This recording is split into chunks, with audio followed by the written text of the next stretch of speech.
युवा नेते जय पवार यांनी आज बारामती येथील त्यांच्या सहयोग निवासस्थानी जनता दरबार भरवलेला आहे। आपण जर पाहिलं तर या ठिकाणी सहयोग निवासस्थानी जनता दरबार भरवलेला आहे आणि नागरिकांच्या समस्या ज्या आहेत ते सोडवण्यासाठी या ठिकाणी नागरिकांनी जे आहे ते मोठी गर्दी केल्याचं पाहायला मिळत आहे। तालुक्यातील अनेक ठिकाणावरून या ठिकाणी नागरिक जे आहेत ते आपल्या समस्या सोडवण्यासाठी या ठिकाणी आल्याचं पाहायला मिळत आहे।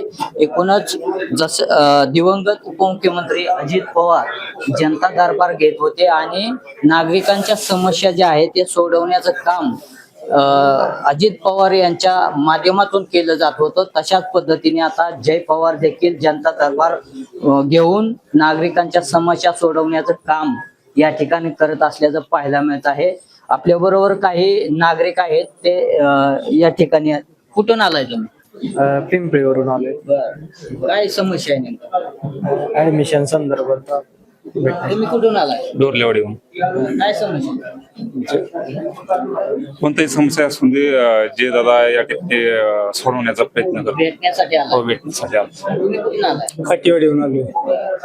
काय दादांना ज्यावेळेस भेटत होता त्यावेळेस कामं होत होती, आता दादांना भेटत होती त्यावेळेस काम होत होती, आता पण होतील काम अशी अपेक्षा आहे. तुम्हाला अपेक्षा आहे? तुम्ही कुठून आलाय? बारामती. काय नेमकं आता जय दादा दरबार घेतलेला आहे, तुमची समस्या तुम्ही मांडायला आलाय, अपेक्षा वाटते अपेक्षा होणार, काम होणार? काम होणार, त्यांच्यासाठी तर भेटण्यासाठी आलोय. जर पाहिलं तर खऱ्या अर्थाने दिवंगत उपमुख्यमंत्री अजित पवार जशा पद्धतीने जनता दरबार घेत होते, नागरिकांच्या समस्या ज्या आहेत ते सोडवण्याचं काम त्यांच्याकडून केलं जात होतं, तशाच पद्धतीने आता जय पवार देखील काम सोडून नागरिकांच्या ज्या समस्या आहेत त्या तातडीने जागच्या जागेवर सोडवण्याचं काम जे आहे ते या ठिकाणी करत असल्याचं आपल्याला पाहायला मिळत आहे। नवनाथ बोरकर, जय महाराष्ट्र न्यूज, बारामती।